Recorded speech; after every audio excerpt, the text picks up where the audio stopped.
Good morning, everybody. Good morning. Hello. So, change of scenery because it is pouring out right now. It is 11 a.m. We're still racing. Haven't heard anything, so we are now at the mall. Gonna kill time. Got anything to say? What? Got anything to say? Oh, I didn't hear anything you said. I was way back there looking at the Peru cuisine. Well, do you have anything to say? Well, it's raining, so we are biding our time. We're just gonna blow some money, find something to do. All right, stay tuned. There's go-karts.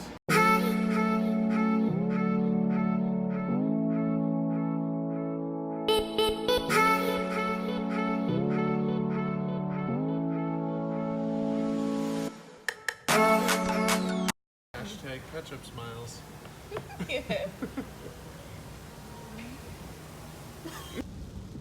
Yeah, I'll get them from him and Can you do that again? I don't know, Margot.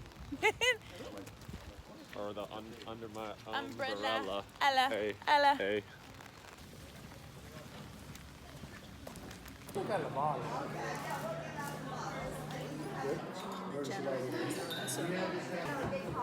Drink it. All right. Allie got her first wine tasting in. It is 2 o'clock. It is. And we're still racing. And it's still raining. Every time I open the door, you're like, things drip on. We got Alex. Hey. Mike is coming. And not really sure what we're going to do. But, right. Thank you, honey. I think this was yours from last night. It definitely is. All right, so check-in time. We're back at the hotel. I'm hanging out in this cool egg swingy seat. Literally, like, a couple teams are just hanging at the hotel in the lobby, watching football. We got Miss Allie. Literally, all right, so I forgot to mention this. We were like I said, Allie's first wine tasting, and the electric went out. So it's still raining. We're still racing. They put an update that we'll be racing the 200 at 6 o'clock. I mean, I don't know if I can turn in this thing. You can see everybody. But I'm probably going to break this chair, but we're all here. We're all here. We're all just hanging. My video's yet to upload. I paid for the extra Wi-Fi. It's not working. So, whatevs. We're just going to hang out, maybe take a nap until we head to the track. We were at the track, and it was still, I mean, it lightened up a little bit, but still raining. Yeah, good times. Good times. Actually, there are people playing Manhunt in the hotel right now, and I'm completely jealous. I kind of might want to partake in that. I haven't played that in so long. Right?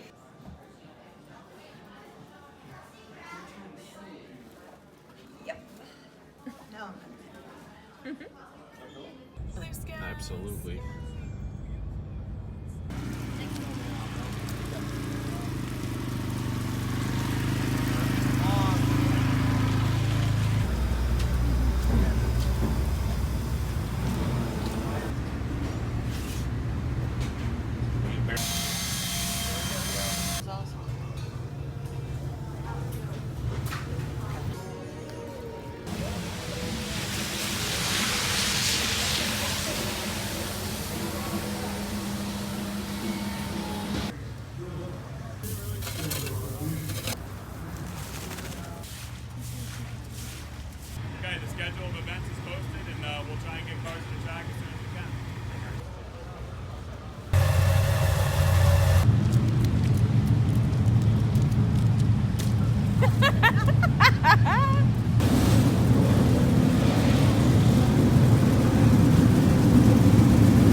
Alright guys, all day anticipation, it is officially freaking go time. Oh my god, so we roll off third. They did change the rules just slightly. I mean, it is kind of a big deal. But with the heavy tacky surface we have, they're not too worried about tire wear. However, there is no longer a mandatory pit stop. So some people could try and go the whole way.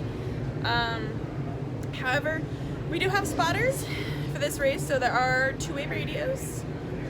What else do I need to tell you? Our crew did practice. We did have other crew, but they had to leave. So luckily we were able to wrangle up some awesome guys to come help us. So fingers crossed all goes well. God, I hate this stuff so badly. Wish us luck. By the way, all of these people in the pits, yeah, none of us are really going to be able to see the race. We have no clue what is going on except for like right here. This is all we're going to see. Am I right? Right? Yeah. Rich is giving me a thumbs up. We don't know, so it's going to be a mystery. And we got our sign girl. She's tired, so.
I'm not even gonna say a gosh darn thing, and I'll let Mike do the talking because this is getting old, really, really quick. When someone can race everyone clean on the track, everyone clean, and blatantly dumps us, running like 10th, yeah, your girl's not happy. So she's just gonna bite her tongue and watch her P's and Q's. So this was my best starting spot in the Eastern States 200 ever. We started on the grid third, and they changed the rules a little bit this year. For the pit stops, there was no mandatory pit stop after lap 30 like usual. So you could try to go to the end. You could pit before lap 30, but the first like caution that was in time for everybody to make it on fuel was like lap 38, and we stayed out. We basically inherited the lead. We were in second going into that round of pit stops, and then led, I don't know, quite a few laps. Raced Stuart Friesen for the lead. Had a really good car, I felt like, at that point in the race, and I made one bad decision through lap traffic, and he got by me, and I picked the wrong lane, and then we kind of rode in second for a little bit, and then I think the next caution we lapped a lot of cars, and it was a perfect time for us to pit because we rolled into the pits second, got our fuel, and came out in front of Friesen and everyone else that pit at that time. So I really had a great crew today. My crew, both times we went down pit road, were immaculate. They did everything they needed to do correctly, and we only gained spots on pit road. We never lost a position to anyone that was on there with us. So hats off to those guys. Really did a good job, and really thankful for their hard work. We practiced and really improved from Oswego. So that was awesome. So I think we came out on that round of pit stops like 13th or something like that. And at that time, we raced around, but like I didn't really gain a lot of spots. The track had kind of got a lot slicker, and I was feeling like we needed to make an adjustment maybe to be able to get to the front. That, like, you know, maybe we would inherit some positions, but it would take a while to get to the front. So we pit again later and put a right rear on, and it felt a lot better. But the track was still really slicking off at that point after halfway, and got to racing. I think we were, somewhere around 11th, because again, their pit stop was perfect, and we came out in front of everyone, and with changing a tire. So it was really up to that point in the day, we were really in good shape. And then we got to racing, and like I said, we were somewhere around 11th or so, and just got pounded into the fence and turned around, and completely intentional. The driver told me he did it on purpose because he warned me by hitting me in the rear bumper on a previous lap, because he was apparently coming, but I never saw him next to me. And you have spotters and stuff, but like I was clear off the corner, and then so I move up, and the bottom lane's open for him to run, but he just wanted the top, and just came in and wrecked me. And when I talked to him afterwards, he blamed it on me being in his way at the Fulton 200. So I'm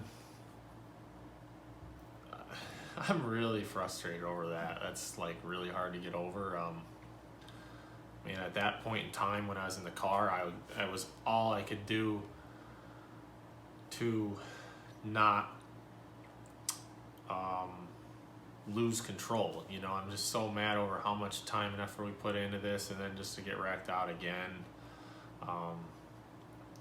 You know, and really over something stupid. And intentionally, you know, that really hurts. I don't like, I don't know, I don't like being perceived as everybody's enemy. Like, I've never wrecked him. I don't know why he's wrecking me. And then you get to the point where, you know, what kept me in the in the car this time, I didn't get out and throw a temper tantrum this time. Obviously, like, I didn't really like the way that was perceived before. But on top of that, you know, I have a lot of respect for the people that build these cars and own them. They cost a lot of money, and it's, you know, his car owner, I have a lot of respect for. I don't want to wreck their stuff. I'm just mad at the driver. You know, I'm really at this time, and it's tough when you can't even have a conversation about it. So, really down and out about this. We had a good day going, and kind of pretty much ended there because when I was wrecked, I couldn't get cars fired up and out in front of the leaders. So they in this race they count every lap, and if you don't, even when a caution comes out, if you're wrecked and you don't get out in front of the leaders, you go a lap down. So we went a lap down, then we had to wait until we were the first car lap down to get our lap back. And at that point, it was just too late in the race. So we're just riding around battling with a car that was 2 laps down. So it's just one thing right after another, and we can't seem to catch a break. And it's really from no lack of effort. I don't know everything about making the car go fast, but we sure try like hell. And this is a hard game to play, and it's not for everybody. I was told tonight that it's not for me, that I should just stick to doing these vlogs. You're kicking butt, That babe. was a nice comment. That offended me because I do these vlogs for two reasons. One's for Mandee because she loves doing it and she works her ass off on it. 2 is for all the fans, all you guys that watch these. I really appreciate that you guys want us to do them, and for the sport, that I think it benefits it, that you know, she shows a different aspect of the racing, and I think it's I get a big spotlight in this because she always interviews me after the race to talk about what I did, and not all the other drivers. She doesn't interview everyone else. She'll interview her brother or dad, but you know, I get this spotlight to tell you guys this, and I don't even do any of the work. Mandee does all the editing.